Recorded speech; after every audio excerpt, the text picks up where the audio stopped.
ორეშნიკი ლვივზე, ბუდიანოვი პოლიტიკაში, მალუკი კადრების განკარგულებაში, ევროპაში გაგრძელებული მოლაპარაკებები და ვითარება ფრონტზე. გამარჯობა, დღეს 13 იანვარია 2026 წელი. მე რატი ვარ მუჯერი ჟურნალისტი, თქვენ უყურებთ პროექტს რა ხდება უკრაინაში. ეს არის არხი თავისუფალი ადამიანებისთვის. ზემოთ ჩამოთვლილ თემებზე ვისაუბრებთ დღეს და პირველ რიგში უნდა აღინიშნოს ის, რომ უკვე იმაზე მეტი დროა გასული, რაც რუსეთ-უკრაინის ომი დაიწყო, ვიდრე ერთ დროს მოკავშირეს საბჭოთა კავშირსა და ნაცისტურ გერმანიას შორის გამართული ომი იყო, მიმდინარე ომი. ამ ხნის განმავლობაში 1418 დღეში გერმანელები თითქმის მოსკოვამდე მივიდნენ, შემდეგ უკან დაიხიეს და საბჭოთა ჯარებმა მოახერხეს ბერლინის აღება. რუსეთმა კი ამ ხნის განმავლობაში რაც მოახერხა არის ის, რომ სულ რაღაც 20% უკრაინის ტერიტორიების მხოლოდ ამისი ოკუპაცია მოახერხა. თუ როგორ მიმდინარეობდა გასული წლის საოკუპაციო ომი, ამაზე ბოლო ეპიზოდში გესაუბრეთ. გასული წლის დღეს კი გვაქვს წლევანდელი პირველი ეპიზოდი და სასაუბრო მართლაც დაგროვდა. სანამ გადავალ თემებზე, მანამდე ტრადიციულად ძალიან დიდ მადლობას გადაგიხდით ყველას, ვინც აქტიურობთ კომენტარებში, ვინც ხართ არხის გამომწერები, ალაიქებთ ვიდეოს, აზიარებთ თქვენ სოციალურ ქსელებში. განსაკუთრებული მადლობა მინდა გადაუხადო მათ, ვინც დონაციით არის დაკავებული. შეგახსენებთ, არხი მხოლოდ დონაციით ფუნქციონირებს და ვისაც გაქვთ ამის სურვილი, გაქვთ შესაძლებლობაც, აღწერაში არის ანგარიშის ნომერი და შეგიძლიათ გახდეთ მუდმივი შემომწირველი. გარდა ამისა, აქვე გეტყვით, რომ არ პატრეონზეც, რომელიც არის ასევე შემოწირულობის საიტი, იქ სხვადასხვა პაკეტი შეგიძლიათ შეარჩიოთ და ასევე Telegram არხზე მინდა გითხრათ, გასული წლის ბოლოს დავიწყე მისი წარმოება და მძიმე კადრებს, რომელსაც YouTube-ზე ვერ გაჩვენებ, სწორედ Telegram-ზე ვაზიარებ, შეგიძლიათ იქაც გამომყვეთ მის ამ Telegram-ის ლინკიც არის აღწერაში. ახლა გადავიდეთ საკითხებზე, რომელზეც დღევანდელ ეპიზოდში უნდა ვისაუბროთ და პირველ რიგში დავიწყოთ საკადრო ცვლილებებით, რომელიც უკრაინის ხელისუფლებაში მიმდინარეობს და პირველ რიგში უნდა აღვნიშნოთ ორი საკმაოდ მნიშვნელოვანი ცვლილება. სხვა ცვლილებებიც იყო, იქ ახალი თავდაცვის მინისტრიც არის და ასე შემდეგ, თუმცა ყველაზე მნიშვნელოვანი მაინც მგონია გენერალ ბუდიანოვის გადასვლა ადმინისტრაციაში, პრეზიდენტის ადმინისტრაციის უფროსად ერმაკის პოსტზე და ასევე მალუკის შესახებ, რომელიც უკრაინის უშიშროების სამსახურს ხელმძღვანელობდა. ორეშნიკის თემაზე ამ ბლოკის ბოლოში ვისაუბრებ, მანამდე კი მოდი დავიწყოთ თვითონ ამ საკადრო ცვლილებებით, რომელსაც მე პირველად საკმაოდ სკეპტიკურად უყურებ. არ ვარ მაინც და მაინც აღთვალებული ამ ცვლილებებით. პირველ რიგში დავიწყოთ ბუდიანოვით, რაც გადაჭრით შეიძლება ითქვას, არის ის, რომ ბუდიანოვის სამხედრო კარიერა დასრულებულია, ის წავიდა პოლიტიკაში, გახდა პრეზიდენტის ადმინისტრაციის უფროსი. მთელი პრობლემა, რასაც მე პირადად ამ ცვლილებაში ვხედავ, არის უფრო მომავალში, ვიდრე მიმდინარე პროცესში, რადგან სამხედრო პირების აი ესე პირდაპირ ფრონტიდან პრაქტიკულად პოლიტიკაში გადაყვანა კარგის მომასწავლებელი უკრაინის დემოკრატიისთვის არ უნდა იყოს, ასე რომ ავიღოთ ადმინისტრაციის უფროსის თანამდებობა არის ესეთი ჩინოვნიკური კლერკული პოზიცია, სადაც ადმინისტრაციამ უნდა უზრუნველყოს პრეზიდენტის აპარატის გამართულად მუშაობა, თუმცა ეს უკრაინაში და არა მხოლოდ უკრაინაში, ზოგადად პოსტსაცდა სივრცეში არასდროს არ ყოფილა ასე. ადმინისტრაციის უფროსად ყოველთვის მუშაობდნენ პრეზიდენტის ასე ვთქვათ ფავორიტები და თუნდაც ერმაკზე რო ვისაუბროთ, რამხელა გავლენა ჰქონდა მას. საკმარისია ალბათ გავაანალიზოთ თუ რა შეიძლება მოხდეს, მით უფრო რომ ერმაკი ასე ვთქვათ, იყო პერსონა, რომელიც იყო კონტაქტზე უშუალოდ სლუგა ნაროდასთან პარლამენტში და ასე ვთქვათ, ერმაკი მართავდა ასე ვთქვათ პარტიას ამ მიმართულებით. გარდა ამისა, რთულია არ გავიხსენოთ დმიტრო კულუბას სულ რამდენიმე დღის წინანდელი ინტერვიუ, რომ ეს არის უკრაინის საგარეო საქმეთა მინისტრი ომის დასაწყისში და რამდენიმე წელი სანამ შეცვლიდნენ მას, სადაც ყურებამ განაცხადა, რომ როცა ერმაკი იყო, პრაქტიკულად შეუძლებელი იყო ზელენსკისთან კომუნიკაცია მისი გვერდისავლით ან მისი თანხმობის გარეშე. შესაბამისად ეს ძალაუფლება ერმაკს ჰქონდა, თუმცა ერმაკმა ეს ძალაუფლება ასე ვთქვათ შემთხვევით ვერ მოიპოვა, ეს ნებადართული იყო, ზელენსკისგან ჰქონდა ეს ძალაუფლება მას მინიჭებული, ასე რომ აი ამ ფავორიტებით და ზოგადად რაც არის უკრაინის ხელისუფლების და უკრაინის მმართველობის პრობლემა და უკრაინის დემოკრატიის პრობლემა არის პერსონიფიცირებული მმართველობა. მიუხედავად იმისა, რომ თუნდაც რუსეთისგან განსხვავებით უკრაინაში ხელისუფლებები არჩევნების გზით იცვლებოდა, პრობლემა ხარვეზი დემოკრატიაშიაც რჩებოდა და ახლა მით უმეტეს ომიანობის დროს ეს გასაკვირვიც არ არის რჩება, ეს არის პერსონიფიცირებული მმართველობა. და ამ პროცესში სამხედრო პირის ჩართვა არ ვიცი რამდენად წაადგება უკრაინის დემოკრატიას და ასეც რომ არ იყოს რამდენად გამოაკლდება ბუდიანოვი უშუალოდ სამხედრო საქმეებს სამხედრო დაზვერვის შეფი იყო საკმაოდ ხმაურიანი ოპერაციების ჩვენ ვიცით ხშირ შემთხვევაში მას ასე ვთქვათ საინფორმაციო ფსიქოლოგიური ოპერაციებიც ეწოდებოდა ის რასაც აკეთებდა ბუდიანოვი ვიდრე უფრო წმინდა სამხედრო თუმცა ამასაც სამხედრო ფსიქოლოგიურ ოპერაციებსაც საკმაოდ დიდი როლი აქვს ომის განმავლობაში, ასე რომ არ ვიცი ის თუ როგორ დააკლდება სამხედრო საქმეს ბუდიანოვი, რამდენად იქნება პროპორციული იმისა, რასაც გააკეთებს ის პოლიტიკაში. თუმცა, აქვე შეიძლება ვივარაუდოთ, რომ არ კონდეს ერმაკის წონის, ასე ვთქვათ, პასუხისგებლობა დაკისრებული ბუდიანოვს და ის უფრო გამოყენებული იყოს ამერიკელებთან მოლაპარაკებებში, რადგან ჩვენ ვიცით, რომ მას განსაკუთრებული ურთიერთობები აქვს ამერიკელებთან, ის ხშირ შემთხვევაში მონაწილეობდა მოლაპარაკებებში, რომელიც მიმდინარეობდა და ის რაც მაფიქრებინებს რომ შესაძლოა უფრო ასე იყოს ვიდრე ერმაკის ძალაუფლებით აღიჭროს არის იგივე კულებას განცხადება რომელმაც თქვა რომ ის ბოლო წელში ხედავს ზელენსკიში ტრანსფორმაციას და ზელენსკი იცვლება მისი მართვის სტილში და თუკი ჩვენ და მე პერსონალურად კულებას პირველ განცხადებას იმას რომელიც ერმაკს ეხებოდა სანდოთ მივიჩნევ, მაშინ არ მაქვს მიზეზი, რატომ არ უნდა მივიჩნიო სანდოთ კულებას ეს განცხადება, რომელიც ზელენსკის ტრანსფორმაციაზე საუბრობს, მისი მართვის მიდგომებში ტრანსფორმაციაზე საუბრობს და ნახოთ როგორ განვითარდება მოვლენები, ამას უახლოეს მომავალში ნახავთ, რამდენად ჩაერევა ბუდიანოვი თუნდაც რა დასაქმიანობაში, რა ძალაუფლება და პასუხისმგებლობები ექნება მას, ამას რო გვანახებს, თუმცა ვფიქრობ, რომ ეს საკმაოდ დიდი დანაკარგი იქნება ფრონტისთვის, თუმცა იქნებ ამერიკელებთან მოლაპარაკებები პირიქით ძალიან კარგი შედეგიც მოიტანოს. დაველოდოთ აქ რა მოხდება. რაც შეეხება მალյուქზე უფრო მეტად მსყლება გული. უკრაინის უსაფრთხოების სამსახურის უფროსი, ყველას ალბათ გახსენდებათ პაუტინა სპეცოპერაცია, რომელიც მალյուქმა დაგეგმა მის სამსახურთან ერთად და რა დროსაც რუსეთის ბირთვული ტრიადის საკმაოდ დიდ ნაწილს დამანგრეველი დარტყმა მიაყენეს, საკმაოდ ხმაურიანი სპეცოპერაცია იყო, თუმცა ამას გარდა მალյուქს მიეწერება და სწორედ მალյուქმა განახორციელა წმენდა SBU-ში აქ საუბარია მათ შორის ომის დაწყების შემდეგაც, სანამ უკრაინა პირველ კონჩეტევაზე გადავიდა და არ ვიცი რამდენად გახსოვთ FSB-ში, ბოდიში, SBU-ში უკრაინის უსაფრთხოების სამსახურში ძალიან დიდი წმენდა ჩატარდა, მაშინ დაინიშნა მალյուკი და მაშინაც კი აღმოჩნდა, რომ ომის პარალელურად დაახლოებით 6-7 თვე იყო გასული ომის მიმდინარეობიდან, ჯერ კიდევ რჩებოდა უკრაინის უსაფრთხოების სამსახურში რუსეთზე მომუშავე აგენტურა და თუ რუსეთზე მომუშავე არა პრორუსულად განწყობილი ადამიანებისა და ისინი მასგან გაწმინდა სისტემა მთლიანად მალյուკმა გარდაქმნა თანამედროვე უსაფრთხოების სამსახურად და მას შემდეგ ძალიან ბევრი წარმატებული ოპერაცია უკავშირდება მალյուკის სახელს. არ ვიცი რამდენად გახსოვთ, თუმცა არხის ერთგულ მაყურებელს დარწმუნებული ვარ ემახსოვრება, მე ეს პროექტი რა ხდება უკრაინაში დავიწყე ვანო ნადირაძესთან ერთად ქართულ მებრძოლთან, რომელიც უკრაინაში იბრძოდა, ის სწორედ SBU-ში რიცხებოდა და შემდეგ ივნისში ტრაგიკულად გარდაიცვალა და ვანო ხშირად ამბობდა ხოლმე, რომ მეტწილად წარმატება რაც აქვს უკრაინას იყო SBU-ს და გურის ჯანსაღი კონკურენციაში, ასე ვთქვათ, ვინ უფრო დიდ ოპერაციებს ჩაატარებდა და სწორედ ერთის მხრივ მალյուკი იყო ხელმძღვანელი, მეორეს მხრივ ბუდენოვი და ორივე მათგანი აღარ არიან პოზიციებზე. შესაბამისად, ახლა ვნახოთ როგორ განვითარდება მოვლენები, თუმცა დარწმუნებული ვარ და იმედი მაქვს, მინდა დავიტოვო, რომ მალյուკი სისტემაში დარჩება და გააგრძელებს მუშაობას უკრაინის სასიკეთოდ. აქვე შეიძლება კიდევ ერთ ვერსიაზე საუბარი უფრო მეტად ბუდიანოვთან მიმართებაში ვიდრე მალյուქთან მიმართებაში ის რაც ძალიან აქტიურად განიხილება მათ შორის უკრაინულ ექსპერტულ წრეებში და ეს ეხება პოლიტიკურ კონკურენციას თავის დროზე როდესაც ზალუჟნი შეიცვალა სირსკით და ზალუჟნი გადაიყვანეს ბრიტანეთში ელჩად ძალიან აქტიური იყო თემა, რომ ზელენსკიმ მოიშორა პოლიტიკური კონკურენტი, უფრო სწორი რო იყო არტიკულაციაში, მაშინ არ იყო დასახლებული ზელენსკი. იყო საუბარი უკრაინის პრეზიდენტის ადმინისტრაციასა და ზალუჟნის გენშტაბს შორის ეჭვიანობაზე და კონკურენციაზე და აი აქ მოიარაღებოდა სწორედ ერმაკის გარკვეული ქმედებები და შესაძლოა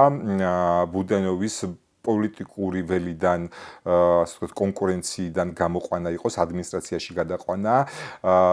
ერთის მხრივ პირიქით სამხედრო დაზვერვიდან პოლიტიკაში გადმოიყვანეს ბუდიანოვი, თუმცა ამით საკუთარ გუნდში მიიყვანეს და არა მის კონკურენტად, იმიტომ რომ ბუდიანოვი საკმაოდ მაღალი რეიტინგით გამოირჩეოდა უკრაინაში, ისევე როგორც თუნდაც ზალუჟნი. შესაბამისად შესაძლოა, ასე ვთქვათ, ეს დასწრებაზე თამაში იყო და არა იმდენად ბუდიანოვის ცალკე პოლიტიკურ ფიგურად, არამედ ზელენსკის გუნდის წევრად ასიმილაციას ემსახურებოდა. რაც შეეხება ზალუჟნის მისი გადაყვანა დიპლომატიურ სამსახურში, რამდენად არის მისი როგორც კონკურენტის განეიტრალება, ეს მეორე საკითხია. პირიქით თუ შევხედავთ გენშტაბის უფროსი გენერალი, რომელმაც ომის პირველ წლებში შეაკავა რუსული ფართომასშტაბიანი აგრესია და დაგეგმა პირველი კონჩეტევა, რომლის შემდეგაც პრინციპში კონჩეტევა აღარც ყოფილა და შემდეგ საქმიანობა გააგრძელა დიპლომატიურ სამსახურში, შესაძლოა პირიქით მეტადაც იყოს უფრო ასე ვთქვათ, კონკურენტუნარიანი საომავლო არჩევნებზე, რომელიც ჯერ ჰორიზონტზე არ ჩანს, თუმცა როგორც იტყვიან ომი-ომად, მაგრამ სადილის თავის რო აქვს, ანუ კი ომი გრძელდება, თუმცა როცა იქნება უკრაინაში არჩევნები აუცილებლად დაინიშნება და შესაძლოა ამ პოლიტიკურ სვლებს უკავშირდებოდეს, ასე ვთქვათ, შემდგომი ეს მიმდინარე ნაბიჯები. ეს რაც შეეხებოდა მოკლედ აი ამ ცვლილებებს, საკადრო ცვლილებებს უკრაინის ხელისუფლებაში, თუმცა მეორეს მხრივ ჩვენ აი ამ ცვლილებების შედეგად ნახეთ, რომ მკვეთრად გაახალგაზრდავდა უკრაინის მინისტრთა კაბინეტი. 4 წელია ომი მიმდინარეობს, სულ მალე გახდება და მეხუთე დაიწყება. ზელენსკი პრაქტიკულად 6 წელია უკვე პრეზიდენტი არის, მას რაღაცა სიახლეები სჭირდება და შესაძლოა ამ სიახლეებს სწორედ აი ამ საკადრო ცვლილებებში ხედავდეს. და კიდევ ერთხელ გავიმეორებ, რომ ზელენსკი ისე როგორც უკრაინის წინამორბედი პრეზიდენტები რაიმე დიდი ცვლილებებით ვერ გამოირჩეოდა ომამდე და რომ არა პუტინის ბრიყული გადაწყვეტილება შევარდნილიყო უკრაინაში, დარწმუნებული ვარ ზელენსკი უკვე გადარჩეული იქნებოდა და უკრაინას ახლა სხვა პრეზიდენტი ეყოლებოდა, თუმცა საომარ მოქმედებაში არჩევნების ჩატარება პრაქტიკულად შეუძლებელია, მე ამაზე არაერთხელ მისაუბრია. შესაბამისად, ახლა სანამ არ მოხდება ცეცხლის შეწყვეტვა მინიმუმ 60-90 დღით, იმისთვის რომ საარჩევნო პროცესი მომზადდეს და არჩევნები ჩატარდეს უკრაინაში, ეს არჩევნები ახლოს არ ჩანს. თუმცა მიუხედავად ამისა, მოლაპარაკებები გრძელდება და გაგრძელდა ის ევროპაში, პარიზში, მსურველთა კოალიციის შეხვედრით. სხვათა შორის ამერიკელებიც ესწრებოდნენ ამ შეხვედრას და მაშინ გამოვიდა ინფორმაცია, რომ ვიტკოფის პოზიცია, რიტორიკა შეცვლილი იყო და უფრო პროუკრაინული იყო გამხდარი, ასევე ხელი მოეწერა შეთანხმებას იმის შესახებ, რომ მსურველთა კოალიციის ჯარები უკრაინაში გაიგზავნებიან, თუმცა მიუხედავად იმისა, რომ ხელი მოეწერა, ამ მხრივ სიახლე შეიძლება ითქვას, რომ მაინც არაფერია, იმდენად რამდენადაც უამრავი პასუხგაუცემელი კითხვა არის. პირველ ეტაპზე ეს ეხება იმ დროს, როდესაც საომარი მოქმედებების შეწყდება, რო შეწყდება, მერე ეს ხალხი იქ რა ფუნქციით ჩავლენ, სად განლაგდებიან, მათ უსაფრთხოებას ვიზრუნველყოფს, თუ კი ცეცხლის შეწყვეტის დარღვევა მოხდება, ესენი რას იზამენ, შეაკავებენ მხარეებს, თუ უბრალოდ აღრიცხავენ, მოკლედ აქ ძალიან ბევრი ისევ პასუხგაუცემელი კითხვა რჩება, შესაბამისად კი თითქოს ერთი ნაბიჯი წინ გადაიდგა, ხელი მოეწერა, რომ ასეთი კოალიცია არსებობს და მზად არიან, რომ განათავსონ ჯარები უკრაინაში, თუმცა აი ეს პასუხგაუცემელი კითხვები ჩვენ გვაძლევს საშუალებას იმისა, ვიფიქროთ, რომ არაფერი ამ მხრივ წინსვლა არ არის. თუმცა, როდესაც ჩვენ საუბრობთ, რომ აი ევროპას არ შეუძლია ამერიკის ჩანაცვლება და ევროპას არაფრის გაკეთება არ შეუძლიათ, მე მინდა ახლა შემოგთავაზოთ საკმაოდ საინტერესო გრაფიკა, სადაც თქვენ ხედავთ წლების მიხედვით სამხედრო დახმარებას უკრაინის მიმართ და ხედავთ, რომ შარშან პრაქტიკულად ამერიკა აქედან გაქრა და მთლიანად თუ კი ვინმე დაეხმარა უკრაინას იყო ევროპა, ევროკავშირი პლუს ბრიტანეთი. შესაბამისად ის რომ ევროპას არაფერი არ შეუძლია, ის შეიძლება ითქვას, რომ არის აბსურდი, იმიტომ რომ ჩვენ აი ამ ინფოგრაფიკით ძალიან ნათლად ხედავთ, რომ გასული წელი უკრაინამ მხოლოდ ევროპის დახმარებით შეძლო, კი ამერიკა ჩართული იყო ვაჭრობით, ის იარაღს ყიდის უკრაინაზე, სწორედ ევროპელების დახმარებით, ასევე აწვდის სატელიტურ სადაზვერვო ინფორმაციას, თუმცა რაც შეეხება დახმარებას, წმინდა წყლის დახმარებას, ჩვენ ხედავთ, რომ ევროპა აქ ჩართული არის საკმაოდ აქტიურად, ჩვენ ვიცით, რომ 90 მილიარდი დამტკიცებულია და ეს უნდა ეყოს, ასე ვთქვათ, ევროპელების გათვლით 2 წელზე ომს, რაც არ ვიცი რამდენად სრულყოფილად იქნება, რამდენად სრულყოფილად იყოფა 2 წელზე ომისთვის 90 მილიარდი მით უფრო რამდენად გაართულებს, გააძლიერებს ზეწოლას რუსეთი უკრაინაზე, თუმცა საბაზისო თანხა არსებობს და ნახოთ როგორ გაგრძელდება აქ მოვლენები. კიდევ ერთი საკითხი, რაზეც მინდა ვისაუბრო, არის ის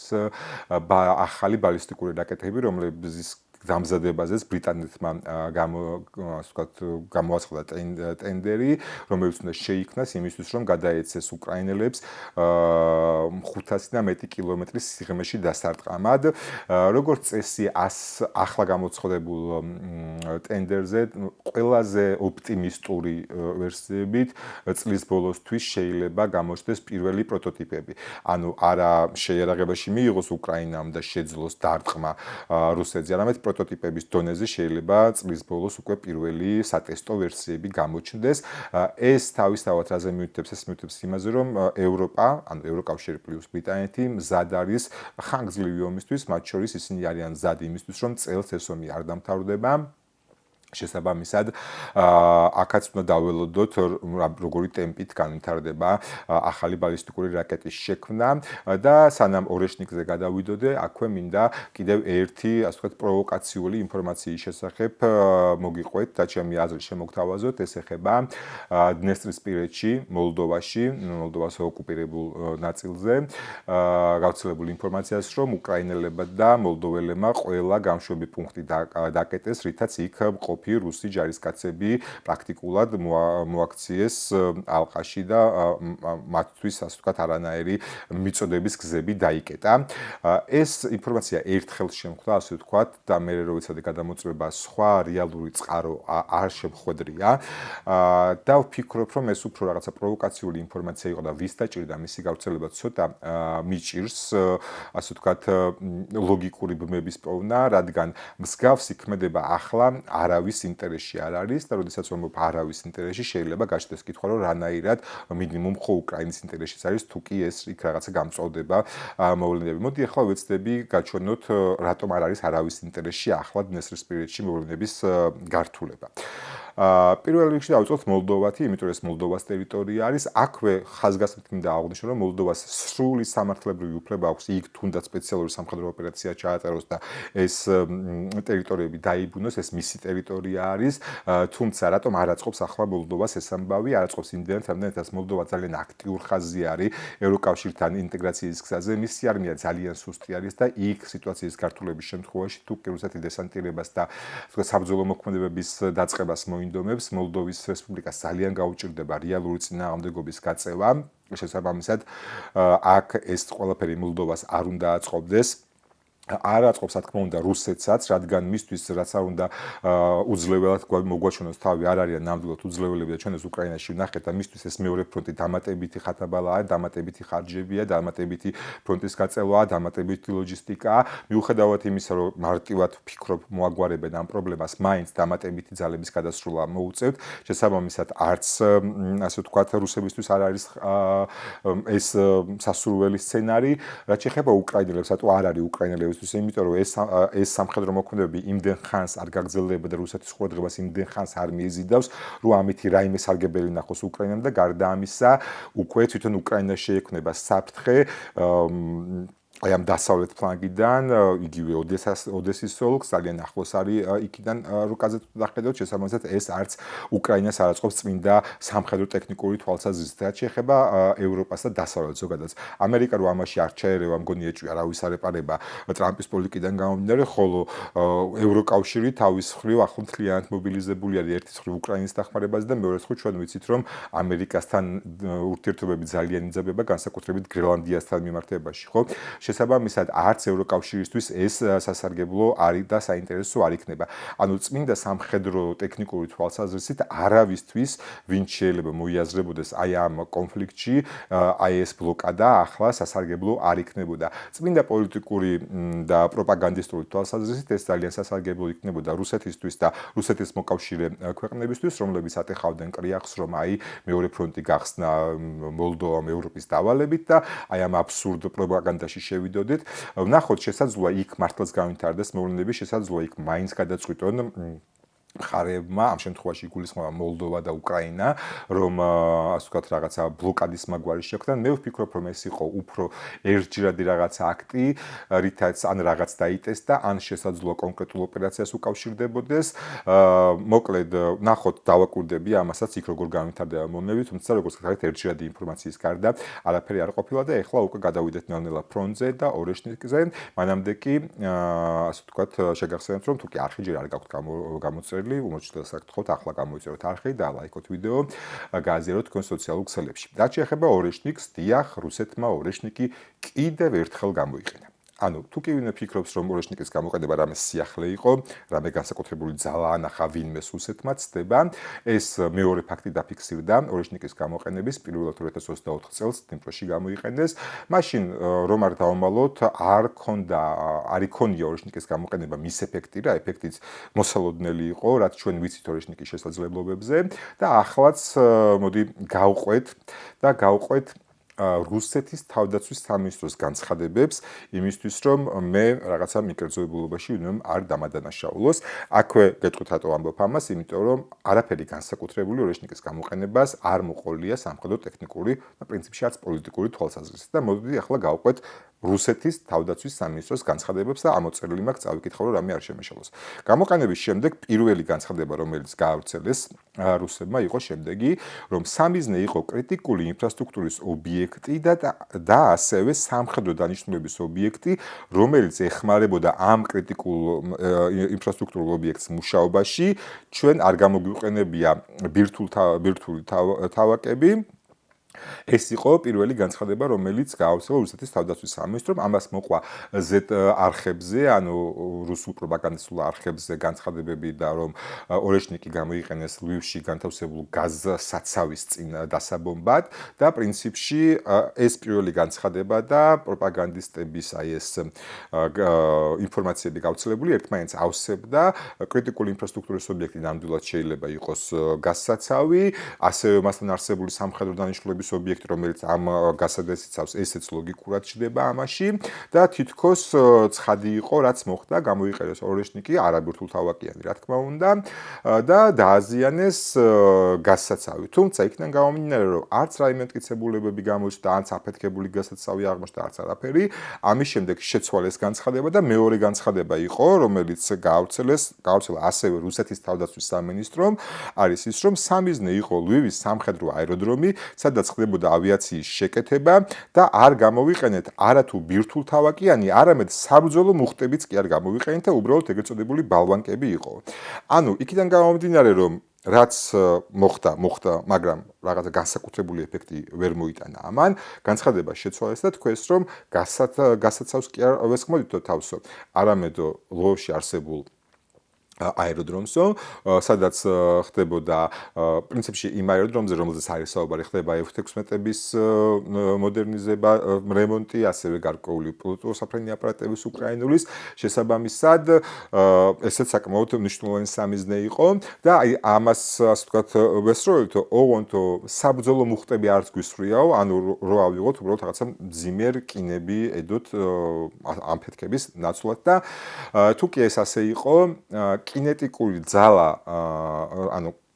რომელიც გამომუშავდებოდა აი ამ ეგრეთ წოდებული ბალვანკების გამოყენების შემთხვევაში, იქნებოდა დაახლოებით იგივე, რაც 10-15 კილოგრამი ტროტილის მუხტის აფეთქება. ეს დაახლოებით იმდენივეა, რამდენიც შაჰედის დრონების პირველადი მოდიფიკაციის მუხტები იყო ხოლმე, ანუ საკმაოდ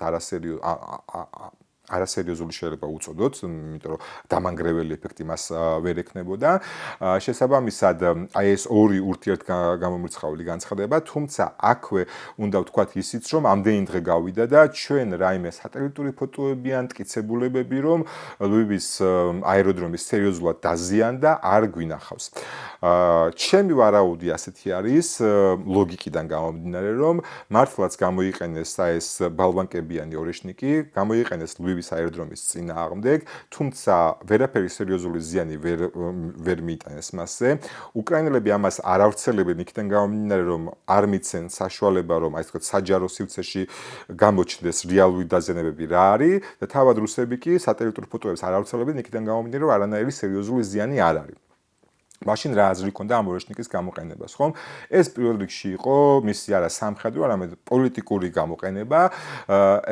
რუსები თავისთავად ამბობენ, რომ ეს იყო პასუხი თითქოს პუტინის რეზიდენციაზე უკრაინული დრონების თავდასხმით. ჩვენ ვიცით, რომ ასეთი თავდასხმა უბრალოდ არ ყოფილა და რუსეთის გამოგონილი ამბავი არის ეს. მეორე მხრივ შესაძლოა ყოფილიყო იგივე მსრულელთა კოალიციის მიერ ხელმოწერაზე, რომ როდესღაც მზად არიან უკრაინაში გაუშვან თავიანთი დანაყოფები. მაგრამ რა ეფექტი ქონდა, ხო, რატო დახარჯეს ეს ორეშნიკი, რომელიც ვიცით, რომ ბევრი არა აქვთ, ხო?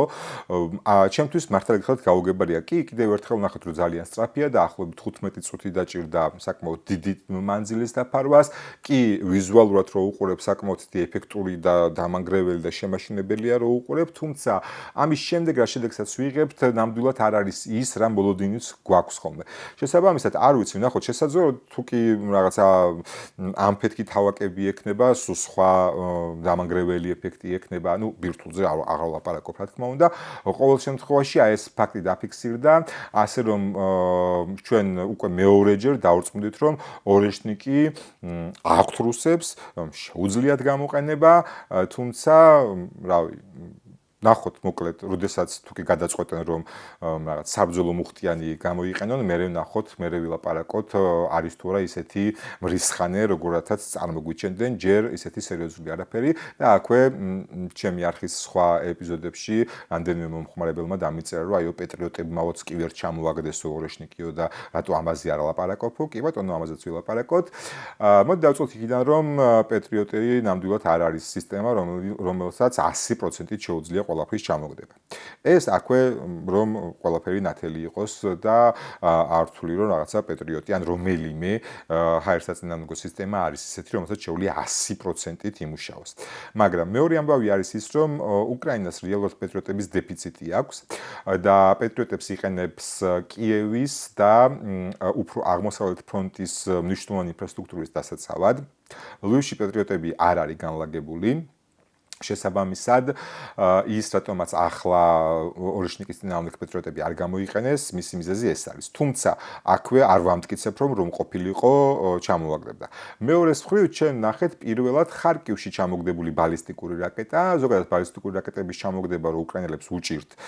ჩვენ ამაზე არაერთხელ გვისაუბრია და ვინც არხს მუდმივად ადენოს თვალყურს, ემახსოვრება ჩემი შემაჯამებელი, თვის შემაჯამებელი ეპიზოდები, სადაც ვაჩვენებ სტატისტიკას და იქ ყოველთვის ძალიან მაღალი არის ბალისტიკური რაკეტების მიზანთან მიღწევის შედეგები. შესაბამისად, ბალისტიკური რაკეტების, არა თუ ორეშნიკის, ზოგადად ჩვეულებრივი ბალისტიკური რაკეტების ჩამოგდებაც პეტრიოტებს უჭირთ. თუმცა, აქ იმას ვამბობდი, რომ ხარკივში დაფიქსირდა პირველად ბალისტიკური რაკეტის ჩამოგდება, რაც იმას გულისხმობს, რომ გაჩნდა უკრაინაში პეტრიოტების ის მარაგი, რომელმაც საშუალება მისცა, რომ კიევიდან კიდევ უფრო აღმოსავლეთით გადაენაცვლა ჰაერსაწინააღმდეგო თავდაცვის სისტემების ამ ჯგუფს. ვარაუდია, რომ ეს გერმანელების მიერ მიცემული პეტრიოტები არის და ესე მივუახლოვდით ფრონტს და ახლა გადავიდეთ უშუალოდ ფრონტზე. მანამდე კიდევ ერთხელ შეგახსენებთ, რომ ვისაც არხი ჯერ არ გაქვთ გამოწერილი, ახლა გამოიწერეთ არხი და ლაიქეთ ვიდეო, გააზიარეთ თქვენ სოციალურ ქსელებში, აქტიურეთ კომენტარებში. რაც შეეხება ფრონტს, დავიწყებ ხარკივის ოლქიდან, რადგან ხარკივში ჩამოგდებულ ბალისტიკურ რაკეტაზე ვსაუბრობდი და კუპიანსკიდან ჩვენ ვხედავთ, რომ აი ესეთი მოცემულობა აქვს Deep State-ის რუკას, აქვე გეტყვით, რომ როგორც Deep State-ზე, ასევე სლივოჩნი კაპრიზზე და ასევე ომის შესწავლილი ინსტიტუტის რუკებზე ტრადიციულად სამრუკაზე განვიხილავ ფრონტზე არსებულ მდგომარეობას. ისაც უნდა ვთქვათ, არის ის კუპიანსკის მიმართულებით, რომ საკმაოდ ასე ვთქვათ უცნაური გადაწყვეტილება მიიღო Deep State-ის რუკამ. აი ეს არის 10 იანვრის მონაცემი და თქვენ ხედავთ აი ამ ლურჯ მონიშნას. ეს ნიშნავს, რომ სულ ცოტა ხნის წინ მოხდა დეოკუპაცია ამ ტერიტორიების, თუმცა თუ კი გადმოვალთ დღევანდელ თარიღზე, ჩვენ ხედავთ, რომ უკვე სრულად გამწვანებული არის ეს ტერიტორია. ამაში Deep State გულისხმობს, რომ იქ უკვე ძალიან მყარად არის გამაგრებული უკრაინის შეერაღებული ძალები, რაც აი ეს მოკლე პერიოდში საკმაოდ არასერიოზულად გამოიყურება. ჩვენ ხედავთ, რომ კი ყველა ლოჯისტიკური გზა გადაჭრილი აქვს უკრაინის შეერაღებულ ძალებს. აი აქ ალყაში პრაქტიკულად მოქცეული არის აი ეს რუსული ორი პატარა დანაყოფი და არ არის რაღაცა გზები იქიდან რომ რუსებმა დახმარების ხელი გაუწვდონ აქ დარჩენილ ჯარისკაცებს და პრაქტიკულად განწრულები არიან აქ დარჩენილი რუსები თუ არ დანებდნენ ჩვენ ასევე ვნახეთ კადრები რომ სწორედ კუპიანსკის ადმინისტრაციული შენობის თავზე უკრაინელებმა დროშა აღმართეს თუმცა მე პირადად აი ეს გადაწყვეტილება რომ ეს ლურჯი ტერიტორია რომელიც დეოკუპაციაც ახლახანს მოახერხეს უკრაინელებმა გადაწყვეტეს რომ უკვე ძალიან გამყარებულები არიან ცოტა სკეპტიკურად უყურებ, მით უფრო თუ კი ჩვენ შევხედავთ თუნდაც სლივერტნი კაპრიზის რუკას, სადაც აი ესეთი ვითარება არის, თუმცა აქაც უნდა აღინიშნოს, რომ როგორც იქნა რუსებმაც დაიწყეს აღიარება რომ კუპიანსკში საქმე კარგად არ მიდიდეს, ეს არის 28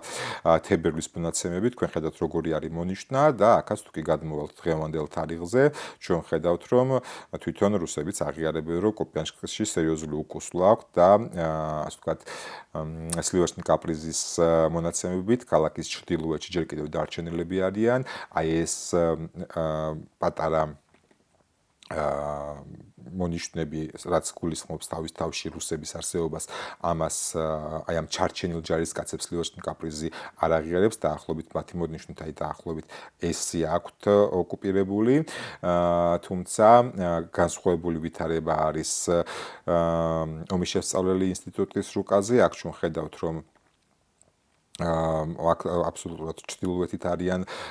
გაწეულები რუსეთის შერეღებული ძალები და აქ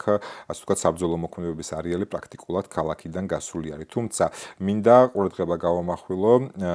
აი ამ შემოჭრაზე, რომელიც ეს ომის შემსწავლელი ინსტიტუტის არის, სადაც საბრძოლო მოქმედებების არეალია, თუმცა რუსებს აქვთ ამ მიმართულებით უპირატესობა, იგივე არის დაახლოებით მონიშნული ცოტა უფრო გაფართოებით სლივერტნი კაპრიზის რუკაზე, რასაც ჩვენ ვერ ვხედავთ დიპ სტეიტის რუკაზე. აქ ასე ვთქვათ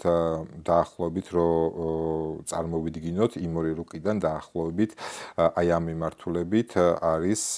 შემოჭრილი ასე ვთქვათ რუსების წინსვლა, რაც თავის თავში გულისხმობს რომ შესაძლოა სწორედ აღმოსავლეთიდან ჩვენ ვიხილოთ თავდასხმის ცდილობა ისევ კუპიანსკზე, რადგან სულ ცოტა ხნის წინ კიდევ ნახეთ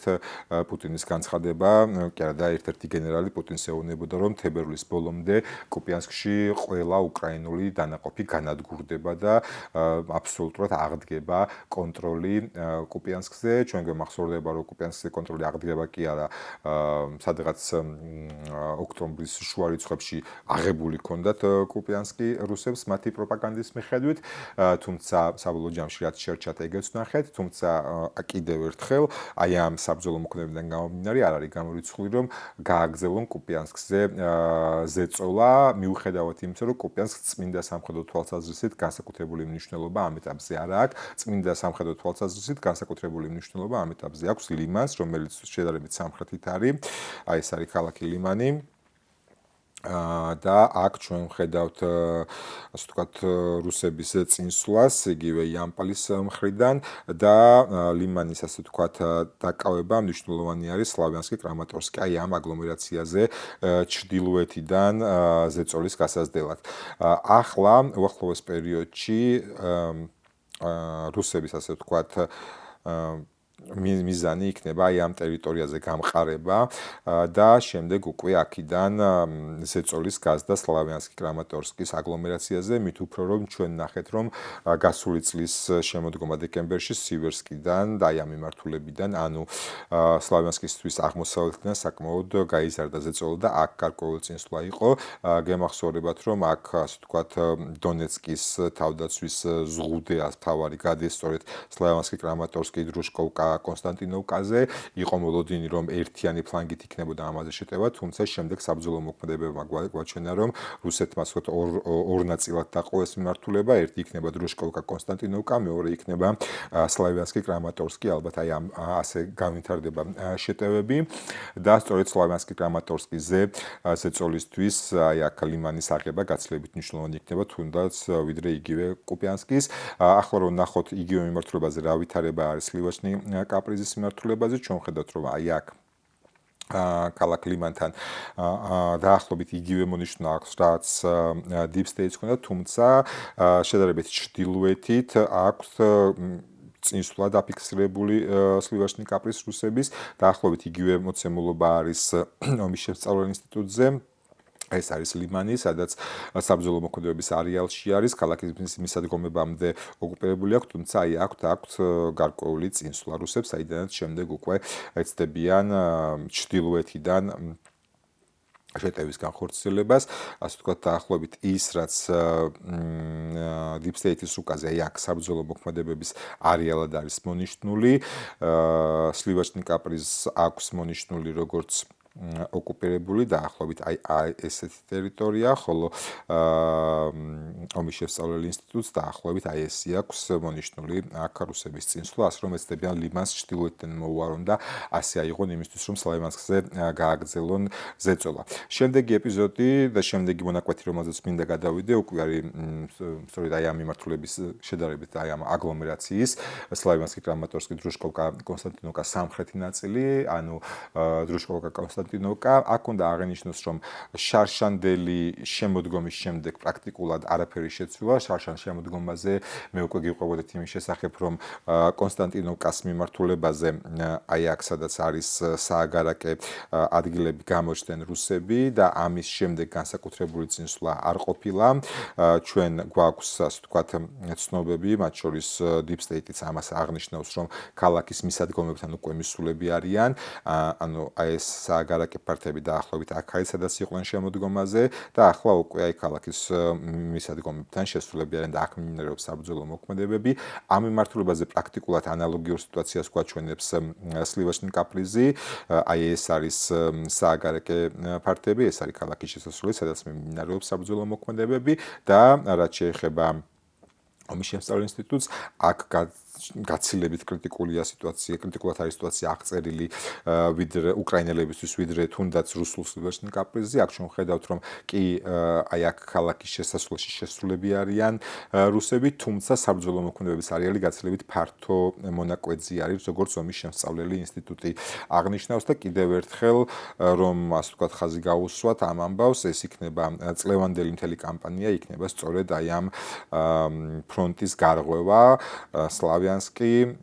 კრამატორსკი, დრუშკოვკა, კონსტანტინოვკა და როგორც გითხარით, ორ ნაწილად დაიყო ეს ამბავი რუსების მხრიდან და ერთის მხრივ ჩრდილოეთიდან და აღმოსავლეთიდან ლიმანი და სივერსკიდან უტევენ სლავიანსკი, კრამატორსკის მიმართულებას, ხოლო შემდეგი, ასე ვთქვათ, შედარებით სამხრეთით კონსტანტინოვკა, დრუშკოვკა, ამას უტევენ იგივე ჩისავიარიდან ჩისავიარის მიმართულებით, მთელი ძალები როგორც ჩანს ამ მიმართულებაზე გადაერთვება იმისთვის, რომ დონეცკის ფრონტი როგორღაც გაირღვეს და დონეცკის ოლქის ოკუპაცია როგორც ესეთი დიდი მიზანი აქვს პუტინს მოახერხოს. ნახოთ, რამდენად გამოუვა წელსაც ამბავი. კიდევ ერთი მონაკვეთი არის მირნოჰრადი პოკროვსკი, ყბადაღებული, ჩვენ ყველას გაგვიჩნდა რაღაცნაირი მოლოდინი, სადღაც სექტემბრის ბოლოს, ოქტომბრის დასაწყისში, რომ დამთავრებული არის პოკროვსკის საქმე, დაეცემა დღე-დღეზე, თუმცა მე მაშინ გეუბნებოდით, რომ თუკი უკრაინელები მიიღებენ გადაწყვეტილებას, რომ აქ ბოლომდე იბრძოლონ, ეს შესაძლოა თვეებიც გაგრძელდეს და ოქტომბერი, ნოემბერი, დეკემბერი 3 თვე გავიდა და იანვრის ნახევარის პრაქტიკულად გასულია და ეს ამ მიმართულებაზე საბრძოლო მოქმედებები გრძელდება. Რა თქმა უნდა, რუსებს აქვთ უპირატესობა და რუკაზეც ჩანს, რომ პრაქტიკულად სრულად მირნოჰრადი პოკროვსკი მოქცეული არის საბრძოლო მოქმედებების არეალში, ან ოკუპირებულია. დაახლოებით იგივე სიტუაცია არის, როგორც ხედავთ Slivochny Kapriz'ის რუკაზე, ერთი განსხვავებით, რომ კი მირნოჰრადთან დაკავშირებით იგივე მდგომარეობა რაც Deep State-ზე თუ დააკვირდებით, თუმცა რაც შეეხება პოკროვსკის, აქ გაცილებით მეტი აქვთ ოკუპირებული, როგორც ასე ვთქვათ, Slivochny Kapriz'i აღნიშნავს, რაც შეეხება ომის შემსწავლელ ინსტიტუტს, აქ ისევ ორივესგან შედარებით გაცილებით კრიტიკულად არის აღწერილი ვითარება უკრაინელებისთვის. თქვენ ხედავთ, რომ აი აქ ეს არის პოკროვსკი, აი ეს მთლიანად საბრძოლო მოქმედებების არეალშია, ხოლო უდიდესი ნაწილი ოკუპირებული აქვს, რაც შეეხება მირნოჰრადს. მირნოჰრადის ოკუპაციას გვაჩვენებს მის შემოგარენში, თუმცა მთელი ქალაქი სრულად არის საბრძოლო მოქმედებების არეალში. აქ განსაკუთრებული მნიშვნელობა ეხლა ენიჭება როდინსკეს, რადგან გემახსოვრებათ, გიყვებოდით, რომ აქ ჩამოდის ლოჯისტიკის ერთი გზა, რომელიც ამარაგებს სწორედ პოკროვსკი მირნოხრადში არსებულ დანაყოფებს და გარდა ამისა ხრიშნეს, ეს არის სოფელი, რომელზეც ახლა რუსები შეეცდებიან შეტევას და ცდილობენ პრინციპში მოყოლებული მას შემდეგ რაც პოკროვსკიში წინსვლა ჰქონდათ, რადგან ხრიშნედან კიდევ ერთი გზა გადის, რომელიც ამარაგებს ლოჯისტიკურად პოკროვსკი მირნოხრადს. მოკლედ აქ ესეთი ვითარებაა. შემდეგი მდგომარეობა, სადაც უნდა გადავიდეთ, არის ხულიაპოლეს მიმართულება, აქაც დამძიმდა მდგომარეობა, გაცილებით სწრაფად მძიმდება აქ მდგომარეობა ხულიაპოლესში, ვიდრე თუნდაც იგივე პოკროვსკიში იყო. ჩვენ ხედავთ, რომ აქ აი ეს მდინარე იამპალი, რომელიც ქალაქს ორ ნაწილად ყოფს, მე ამ მდინარეზე არაერთს ვსაუბრობდი, რომ ეს იქნებოდა ბუნებრივი წინაღობა რუსებისთვის და პრინციპში ასეც მოხდა. პირველ ჯერზე აი აქ შეფერხდნენ სწორედ რუსები, თუმცა შემდეგ მოახერხეს ხულიაპოლეს სამხრეთით მისი ფორცირება და შედეგად უკვე სამხრეთ-აღმოსავლეთიდან შეტევის წარმოება და ახლა ვხედავთ, რომ კიდევ ერთ ადგილას არის ფორსირებული მდინარე, შესაბამისად ხულიაპოლესში ვითარება კიდევ უფრო მძიმდება და ახლობით არა, უფრო სწორედ გაცილებით რთულ მდგომარეობას ხატავს სლივაჩნი კაპრიზი თავის რუკებში ხულიაპოლესთან მიმართებაში, როგორც ხედავთ ამ მონიშნის მიხედვით ქალაქი პრაქტიკულად ოკუპირებული აქვს, თუმცა შედარებით განსხვავებული და deep state-თან მიახლოებული სურათს ხატავს ომის შემსწავლელი ინსტიტუტი, სადაც ხედავთ, რომ დაახლოებით იგივე ვითარება არის, თუმცა ჩვენ ხედავთ, რომ იგივე deep state-ისგან განსხვავებით, რომ მდინარის ფორსირება გაცილებით მეტ ადგილას აქვს შეძლეს რუსებმა, ვიდრე თქვათ deep state-ის რუკები გვაჩვენებს და ბოლოს გადავიდეთ ზაპოროჟიეს მიმართულებაზე, აქაც გარკვეული წინსვლა შეინიშნება რუსების მხრიდან, ხედავთ, რომ უახლოვდებიან ქალაქს და საბრძოლო მოქმედებების ზონიდან ქალაქამდე დაახლოებით 26 კილომეტრი არის დარჩენილი, რაც თავის თავში გულისხმობს იმას, რომ ზაპოროჟიე შესაძლოა უკვე ძალიან მარტივად ქალაქი ზაპოროჟიე მოექცეს რუსული უპილოტო დრონების, ასე ვთქვათ, თავდასხმის ობიექტად და ჩვენ ხედავთ კიდევაც, მოდის კიდევაც კადრები ზაპოროჟიეზე მსგავსი ტიპის თავდასხმებთან დაკავშირებით, რაც შეეხება სლივაჩნი კაპრის, რაც არ უნდა უცნაური იყოს, აქ უფრო შორს არიან ზაპოროჟიედან, ვიდრე იგივე deep state-ის რუკაზე, ჩვენ ხედავთ, რომ აი ნახეთ სლივაჩნი კაპრიზის მიხედვით აი დაახლოებით სლივაჩნი კაპრიზის რუკის მიხედვით დაახლოებით აი ესეთი მდგომარეობა არის, აი ეს რაც საბრძოლო მოქმედების არეალში deep state-ზე მოყოლებული, სლივაჩნი კაპრიზის მიხედვით ესე არ არის, რაც შეეხება ომის შემსწავლელ ინსტიტუტს, დაახლოებით deep state-ის მსგავსი არის და ცოტა კიდევ უფრო კრიტიკული, ხედავთ სად არის საოკუპაციო ხაზი გავლებული, ხოლო რაც შეეხება მკვეთრ მონიშნავს, ეს არის საბრძოლო მოქმედებების არეალი. ზაპოროჟიე იმდენად არის მნიშვნელოვანი, რამდენადაც პუტინმა შარშან შემოდგომაზე თქვა, რომ ერთ-ერთი მთავარი სამიზნე ასევე იქნება ქალაქი ზაპოროჟიე. თუმცა რა გამოუვიდა შარშანდელი გაცემული დავალებებიდან, კარგად ნახეთ, შეგახსენებთ, რომ შარშან 9 მილიონზე მეტი რუსი შეეწირა შარშანდელ საბრძოლო კამპანიებს და შედეგად 0.75 კვადრატული კილომეტრის ოკუპაცია შეძლეს. 9 მილიონი ადამიანი, ეს 0.75 კვადრატული კილომეტრი ოკუპირებული. ნახოთ წელს როგორ გაგრძელდება მოვლენები, მე ვივარაუდებ, რომ მეტწილად არაფერი არ შეიცვლება, თითქმის იგივე ტემპში და იგივე ჟანრში გაგრძელდება საბრძოლო მოქმედებები, რუსები ეცდებიან ნებისმიერ ფასად გავიდნენ დონეცკის ოლქის საზღვარზე, რა გამოუვათ ნახოთ, მათ ექნებათ აი ეს ნელი წინსვლა, თუმცა არც ვერცეთ სტრატეგიულ მიზნებს ისე ვერ მიაღწევენ, თუ კი რაიმე ექსტრაორდინარული არ მოიფიქრა ტრამპმა. ჩვენ რაც ნახეთ, რაც გამოირჩა ამ წლის 12 დღე და ეს ამბავი ბევრწილად მიეწერა და ჩაყლაპა ვენესუელას ამბებმა, თუმცა ტრამპის ადმინისტრაციამ დაიწყო რუსული ჩრდილოვანი ფრონტის ტანკერების დაკავება. 3 ტანკერი უკვე დაკავებულია თან ესე კი არა, უბრალოდ გააჩერეს და პორტში მიაცილეს. სამხედრო ძალით იქვე პუტინმა გააგზავნა წყალქვეშა ნავები დასახმარებლად, თუმცა ამ წყალქვეშა ნავები უყურეს და წავიდნენ, ვერც კი აღშფოთდნენ და ასევე ამერიკელებმა გააკეთეს განცხადება, რომ ჩრდილოვანი ფლოტის ნებისმიერ გემს დააკავებენ, სადაც ხელი მიუწვდებათ, ასევე ბრიტანეთმა დაიწყო შესაბამისი საკანონმდებლო ჩარჩოს მიღება, რომ მათ კონდეთ საშუალება კანონზე დაფუძნებლად იმოქმედონ და დააკავონ ეს რუსული ტანკერები. ეს ნიშნავს იმას, რომ დასავლეთმა გადაწყვიტა ამოავსოს ის ხვრელები, რომელი ხვრელებითაც რუსეთი ცდილობდა და გამოსდიოდა სანქციებისგან თავის დაღწევას. გარდა ამისა, ტრამპმა ხელი მოაწერა ჯერ არა ბოდიში, მაგრამ არის ასე ვთქვათ პოლიტიკური კულუარებიდან ინფორმაცია, რომ მწვანე შუქი აუნთო ორპარტიულ ახალ სანქციებს რუსეთის წინააღმდეგ და თუ კი გაძლიერდება ამ ხრივ ზეწოლა რუსეთზე, ეს ნამდვილად მის ეკონომიკას დაარტყამს, იმიტომ რომ ჩვენ ვიცით, რომ სანქციები რეალურად მუშაობს, თუმცა მუშაობს ძალიან ნელა, დროში გაწერილად და თუ კი აი ამ სანქციების აღსრულებასაც ისეთივე ყურადღებას მიაქცევენ, როგორცაც უნდა ახსევდნენ, მაშინ გაცილებით გაუჭირდება რუსეთის ეკონომიკას. რა თქმა უნდა, ის ერთ და ორ დღეში არ ჩამოიშლება, თუმცა შეიძლება სულ უფრო და უფრო ნაკლები რესურსი დარჩეს ომის საწარმოებლად ვლადიმერ ვლადიმერის ძეს. ყოველ შემთხვევაში დღევანდელი ეპიზოდი ასეთი იყო, ვეცადე ფრონტზე არსებულ მდგომარეობაზე მესაუბრა, ორეშნიკზეც გესაუბრეთ, პოლიტიკურ მდგომარეობაზეც. მოკლედ ასეთი გამოვიდა დღევანდელი დღე. მადლობა იმისთვის, რომ ბოლომდე უყურეთ ვიდეოს, ვინც ბოლომდე უყურეთ, აქვე მონიშნეთ ამა კომენტარებში, რამდენი ვიყავით, ვინც ბოლომდე ნახეთ.